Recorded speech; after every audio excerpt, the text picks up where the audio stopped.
Welcome, and we're so glad that you're here for another mental health and wellness chat. I'm Brittany, and I'm here with Madison, and we're two of your VC Counseling Center counselors. an associate. And we're here to have real conversations about emotional challenges students face and discuss navigating them. So today we're going to turn the spotlight on that harsh inner voice inside of us, right? The inner critic. Whether it shows up during exams, social situations, or just when you're trying to relax, this internal pressure and narrative can be relentless. So today we're going to explore where it comes from, how it can affect our mental health, and then what we can do to kind of quiet that noise and maybe leave us some self-compassion instead. Sounds good. Super relatable topic once again. So, a question to kind of ask yourself is, have you ever noticed the little voice that's inside of our head? Have you ever really paid attention to what it's saying? Sometimes we have so much going on that dialogue might be happening, but we just kind of move on from it and just keep doing what we're doing. But it can be a really frequent thing that people experience, and it can definitely have a big impact on you.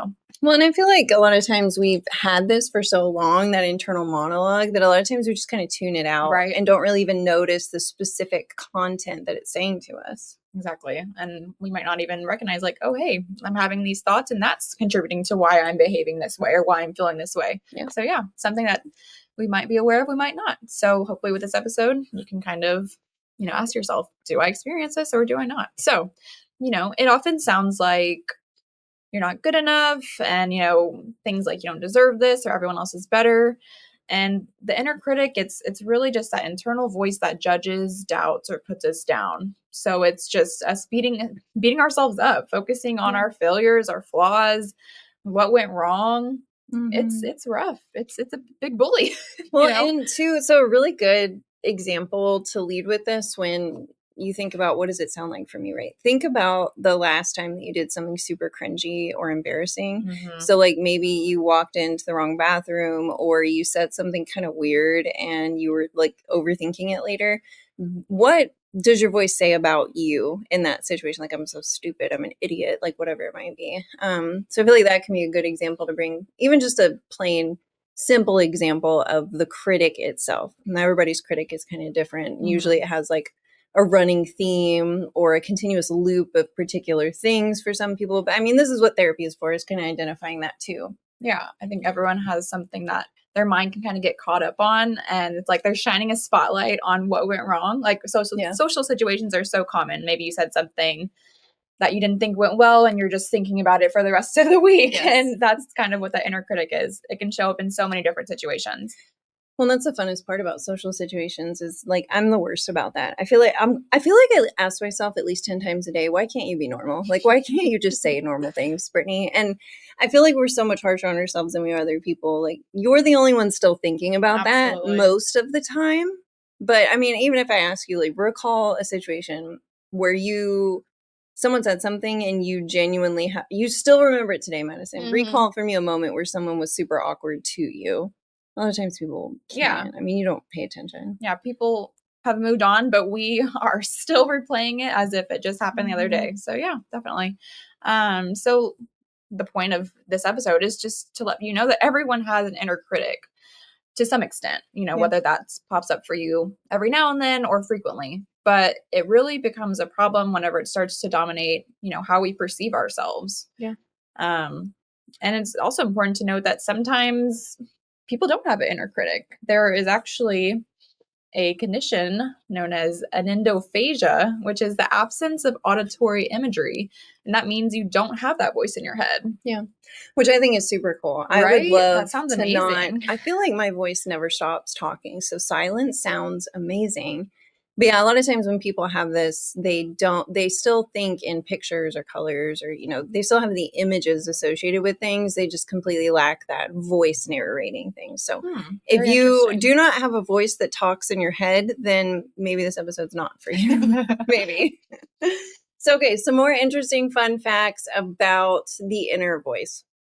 One of them is that inner speech is actually a very uniquely human experience. That researchers haven't found much evidence at all to suggest that any other creature, animal, anything like that actually has this inner running dialogue like we humans do. And inner voices can actually even take on different tones, accents, or even voices of people that you know as well. So even do this fun experiment with me right now. Think about your I don't know, the last person that you interacted with, like bring their voice up in your head, talk to yourself in their voice. It's really neat how your brain can do that. Mm-hmm. Same thing, think about a parent. You can probably visualize and hear what their voice sounds like. And even, I mean, make your inner voice right now talk with a Texas slang. I mean, you can, that's cool. That's super neat that our brains can do that. An inner speech can be up to 10 times faster than your actual speech, which I can attest to, especially given ADHD over here. My brain probably runs on like quadruple fast forward mode most of the time. So that's enough of the fun facts. Looking at how inner critics can impact mental health. And this is a lot of what we do in therapy at the end of the day. Depending, once again, like we've talked about before, modality and everything, right? So the type of therapy that you're receiving, sometimes certain types of therapy won't focus a lot on this inner voice concept. But this is something that's really common in, especially in like cognitive behavioral therapy or CBT. A lot of it is looking at the negative messages that we tell ourselves, assuming that if I tell myself enough that I'm worthless, obviously, if someone's whispering in your ear every day, you're worthless 100 times a day, you're probably going to start to believe that message. So it's kind of the concept of what we think becomes what we are, what we think impacts us in a huge way. So the goal of cognitive therapy, cognitive behavioral therapy, is to maybe tweak or adapt those messages to be more helpful for you or more compassionate or whatever it might be. But it's this concept that our inner critic, our inner self-talk, it has a huge impact on our mental health and well-being. So we have this constant slew of negative self-talk.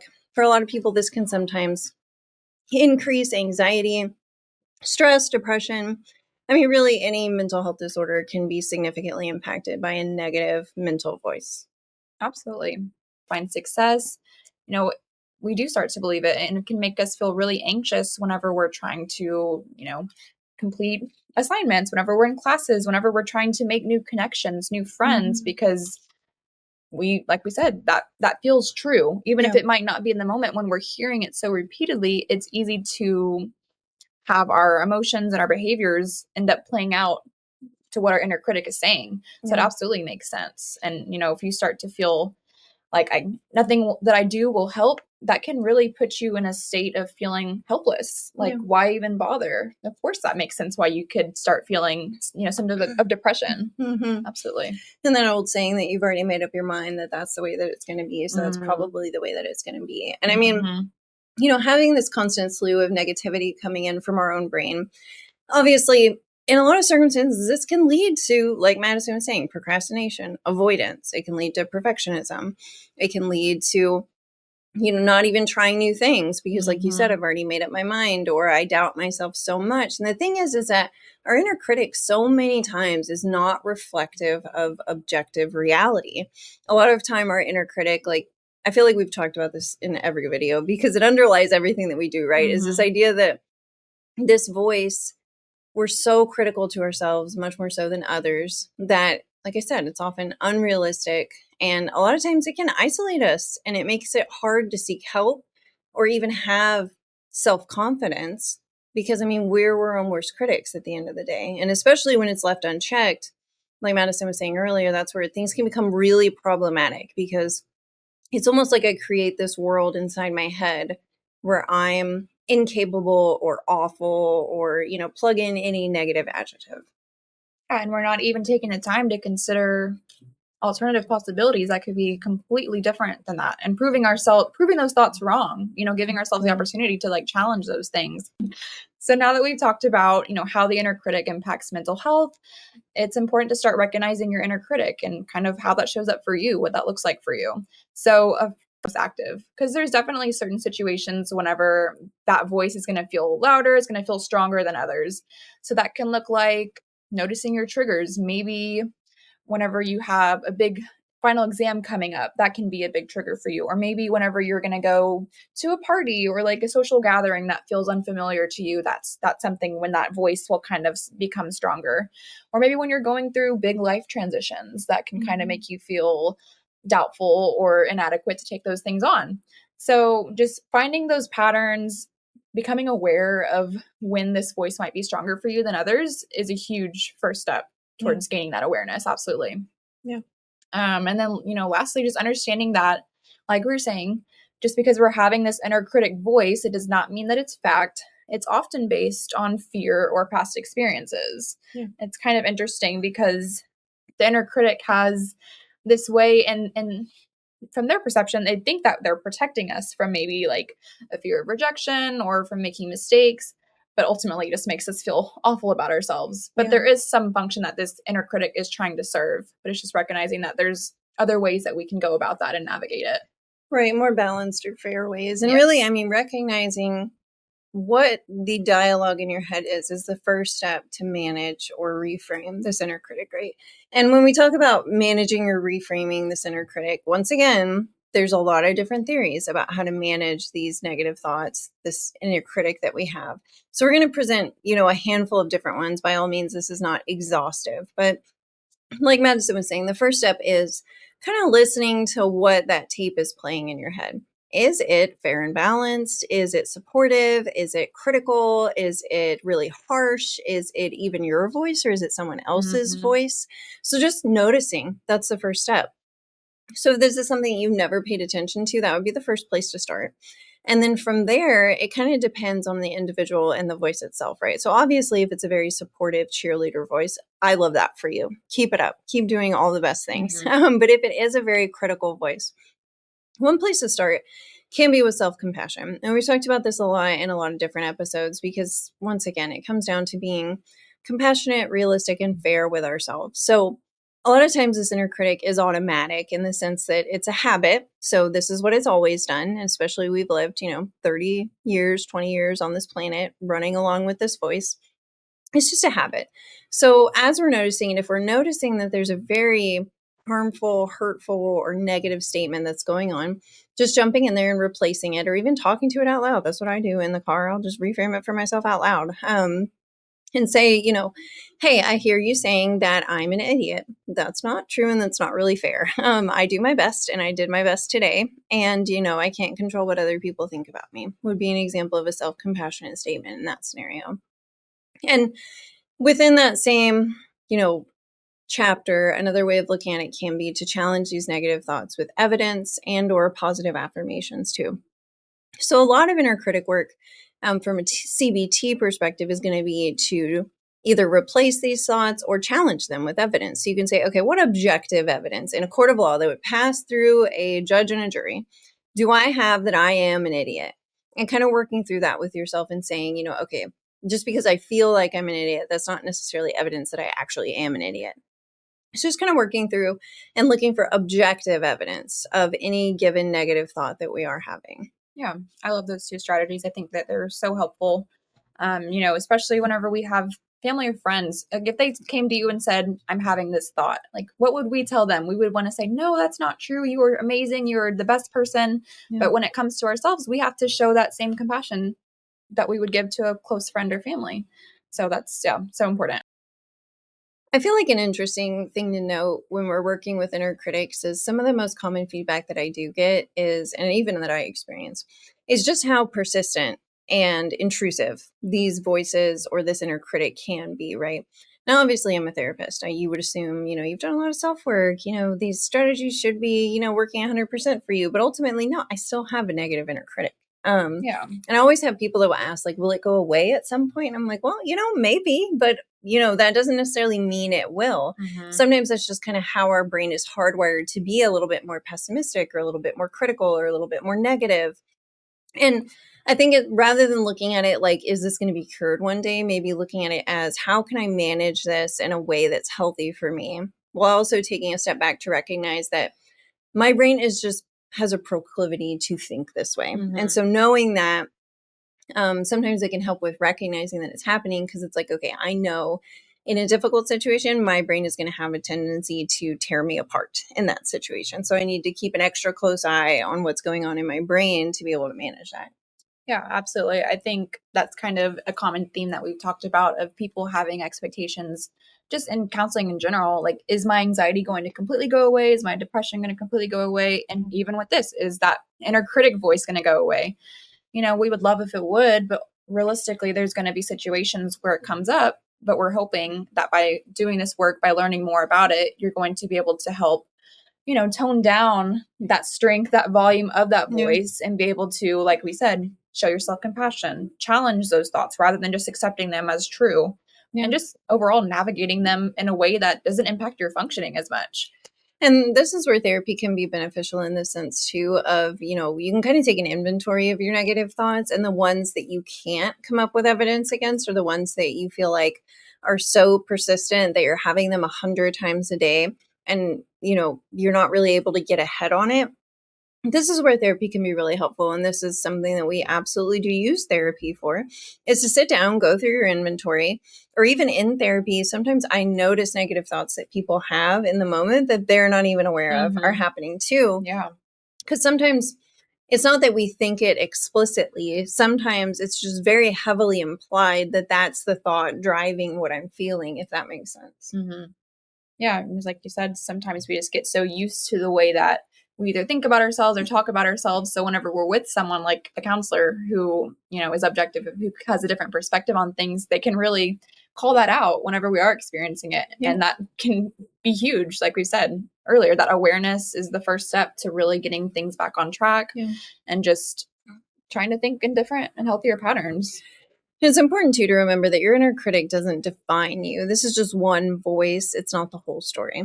And on this note, talking about stories, another really interesting type of therapy and theory of psychology is narrative therapy. So it's this idea that our lives are our reality really is constructed by the story that we create in our head to tell about what we've been through and who we are. Because if you really think about it, I mean, we're getting so far off topic, but if you really think hard about it, who's to say that the past actually existed or happened other than the story that you're spinning in your head about what happened on that day at that time, or what that event meant to you?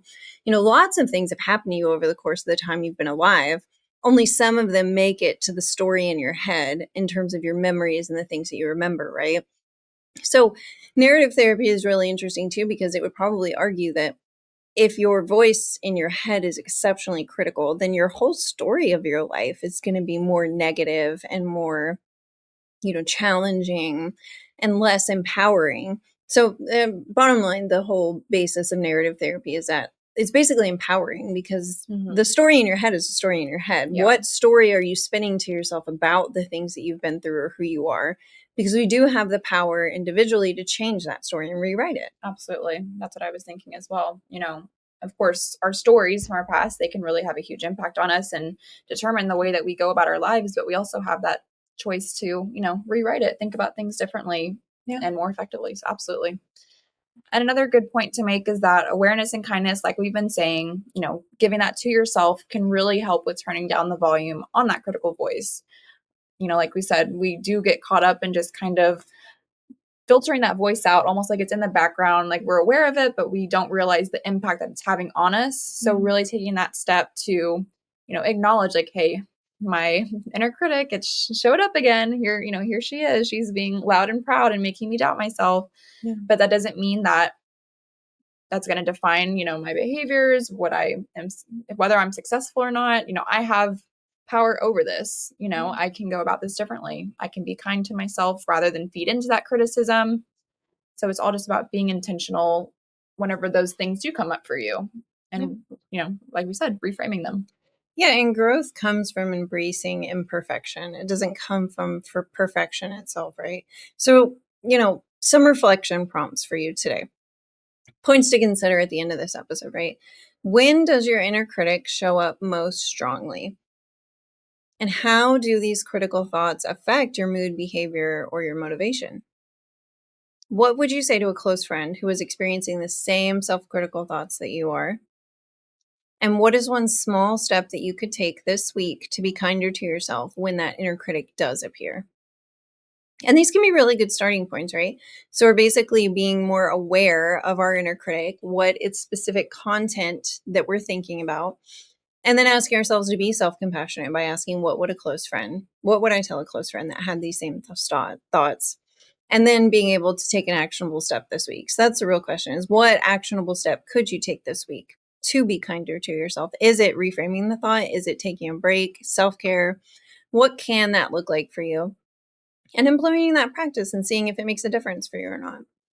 I love that. Those are some really great questions because, like you said, it helps you become aware of what the thoughts are for you, the effect that they're having on you, and then making those self compassionate replacements. Yeah. So, definitely a great starting point. Yeah. So, I think that wraps up today's episode. So, thank you so much for joining us today in your go to space for honest conversations about mental health and well being.